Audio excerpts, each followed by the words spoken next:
মাত্র 5 মিনিটের মধ্যে স্ক্রিনে যে ঈদ কার্ডটি দেখছেন এরকম একটি ঈদ কার্ড বানাতে চাইলে আপনি সরাসরি ভিডিওটা দেখতে থাকেন, কারণ একদম বিগিনার হলেও আপনি এই ধরনের বা এর থেকে সুন্দর কোনো একটা অ্যানিমেটেড ঈদ কার্ড বানিয়ে ফেলতে পারবেন। তো চলেন দ্রুত শুরু করে ফেলি। তো আমরা যে সফটওয়্যারটা ইউজ করব তার নাম হচ্ছে ক্যানভা। তো ক্যানভাতে যাওয়ার জন্য গুগল থেকে আমি ক্যানভা লিখে সার্চ দেবো, CANVA। ক্যানভা লিখে সার্চ দেওয়ার পরে আমার সরাসরি ক্যানভার ওয়েবসাইটটা চলে আসবে। এখান থেকে আমি লগ ইন করে ফেলবো।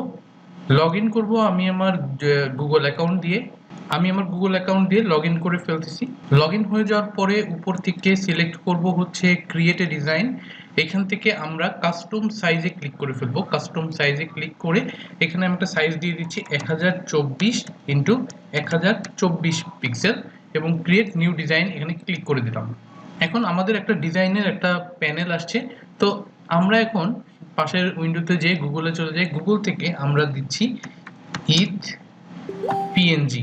ঈদ পিএনজি লিখে সার্চ করলাম। এখান থেকে ইমেজ অপশনে চলে যাব। ইমেজ অপশনে গেলে এখানে বেশ কিছু ইমেজ আমরা পেয়ে যাব। এগুলো ফ্রি ইমেজ, কিছু কিছু আছে যেগুলো পেইড। তো আমরা এখান থেকে সেকেন্ড ইমেজটা নিয়ে নিচ্ছি আমাদের ব্যবহার না, সেকেন্ড ইমেজ না নিয়ে এই ইমেজটা নিচ্ছি আমাদের ব্যবহার করার জন্য। এটাকে জাস্ট রাইট ক্লিক করে কপি করে নিলাম এবং আমাদের যে ডিজাইনটা আছে এই ডিজাইনের প্যানেলে এসে এটা পেস্ট করে দিলাম। তা আমাদের কিন্তু ঈদ মোবারক লেখা এই পিএনজিটা চলে আসছে। এখন আমরা আবারও যাব, আবারও আমাদের আরেকটা ইমেজ লাগবে, সেটা হচ্ছে আমরা ইসলামিক ব্যাকগ্রাউন্ড লিখে সার্চ করলাম।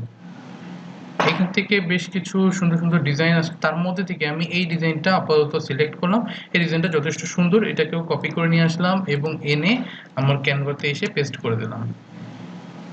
এই ছবিটা দেখবেন, এই ছবিটা উপরে চলে আসছে, নিচের ছবিটা নিচে চলে গেছে। তো এই নিচের ছবিটাকে ক্লিক করে রাইট ক্লিক করব এবং এটাকে ব্রিং ফরওয়ার্ড করে দেব। ব্রিং ফরওয়ার্ড, এটা উপরে চলে আসবে এবং নিচে যে ছবিটা এটাকে আমরা মূলত ব্যাকগ্রাউন্ড হিসেবে ব্যবহার করব।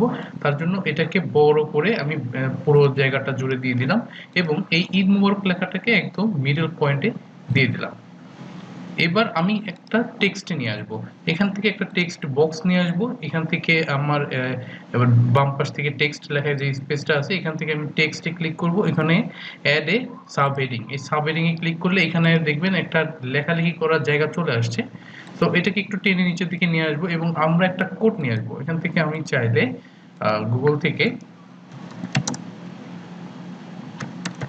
ঈদ মোবারক কোড লিখে সার্চ করতে পারি এবং এখান থেকে আমি একটা ভালো দেখে ঈদ মোবারক কোড বা আপনার যেটা ভালো লাগে এরকম একটা ঈদ মোবারক কোড আপনি ইউজ করতে পারেন। আমি এখান থেকে আমার প্রথম সেকেন্ডটা ইউজ করব, কপি করে নিয়ে আসবো এবং এখানে পেস্ট করে দেব।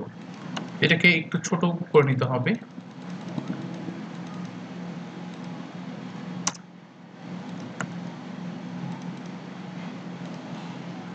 তো আমি এটাকে ছোট করে নিলাম এবং এটার ফন্টটাও একটু চেঞ্জ করে নিব এখান থেকে।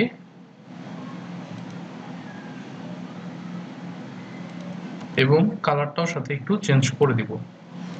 এখান থেকে আমি কালারটাও চেঞ্জ করে দিলাম। আমি এটাকে আর একটু ছোট করে দিই, তাহলে দেখতে সুন্দর লাগবে। তো এখানে আমার মোটামুটি আমার টেক্সটের কাজটা হয়ে গেছে। এখন আমি চাইলে আমার একটা ছবি এখানে অ্যাড করে দিতে পারি উপরে। সেটা হচ্ছে আমি এখান থেকে আপলোডে ক্লিক করব। আপলোডে ক্লিক করে এখান থেকে আপলোড মিডিয়া, এখান থেকে আমি আমার এই ছবিটা এখানে দিয়ে দিচ্ছি।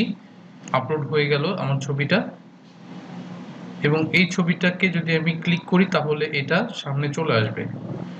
এখন আসার পরে আমি উপরে এলিমেন্টস থেকে ক্লিক করব এবং নিচের দিকে চলে আসব। নিচের দিকে আসার পরে এখানে দেখেন ফ্রেমস যে অপশনটা আছে, এই ফ্রেম অপশন থেকে আমি সেকেন্ড অপশনটা ক্লিক করে নিলাম। এখানে ক্লিক করলে দেখবেন ফ্রেমের মতো একটা জায়গা চলে আসছে। এটাকে আমার ছবিটাকে ক্লিক করে এই ফ্রেমের একটু সরাই দিলেই কিন্তু দেখবেন এটার ভিতরে চলে গেছে। তখন এটাকে আমি একটু ছোট করে দিব। ছবিটাকে ছোট করে দিয়ে দেখেন ছবিটাকে আমি একটু ছোট করে দিলাম, দিয়ে এখন নিচে আমি আমার একটা নাম লিখে দিব। তো এই টেক্সটটাকে আমি জাস্ট কপি পেস্ট করে নিয়েছি এবং এখানে আমি আমার নাম লিখে নিয়েছি। এটাকে আমি এখন জাস্ট ফন্টটা একটু চেঞ্জ করে দিই এবং এটার কালারটাও চেঞ্জ করে দিই। তো এখন যে কাজটা করতে হবে সেটা হচ্ছে আমি উপর থেকে টেমপ্লেটে ক্লিক করব। উপর থেকে দেখবেন ইফেক্ট নামে একটা অপশন আছে, ইফেক্ট এবং অ্যানিমেশন নামে একটা অপশন আছে। এই অ্যানিমেশনে ক্লিক করে দিব। অ্যানিমেশনে ক্লিক করব, দেখবেন এখানে অনেক ধরনের অ্যানিমেশন আছে। তো আমি এখন যে কাজটা করব, এখানে অ্যানিমেশনে ক্লিক করলাম। অ্যানিমেশনে ক্লিক করে আমি এখানে যদি এটা দেই,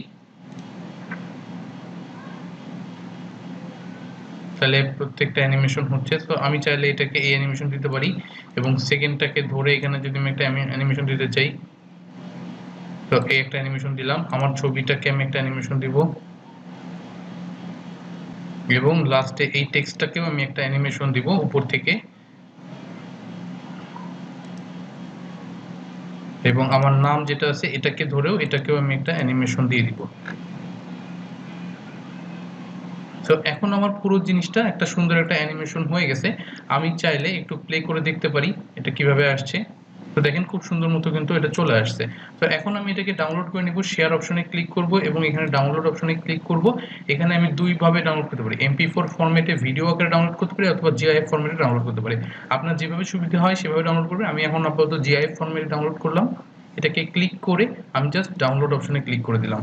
ডাউনলোড হওয়ার পরে আমি এটা যদি ওপেন করি, দেখেন আমার এই অ্যানিমেশনটা কেমন লাগতেছে দেখতে এখন। সো এইভাবে আপনি এখন এই ইমেজটাকে সরাসরি আপনার সোশ্যাল মিডিয়া, হোয়াটসঅ্যাপ, মেসেঞ্জার যেকোনো জায়গায় কিন্তু শেয়ার করতে পারেন। তো ধন্যবাদ সকলকে ভিডিওটা সম্পূর্ণ দেখার জন্য। নেক্সট ভিডিওতে দেখা হবে আপনার সাথে। Till then take care.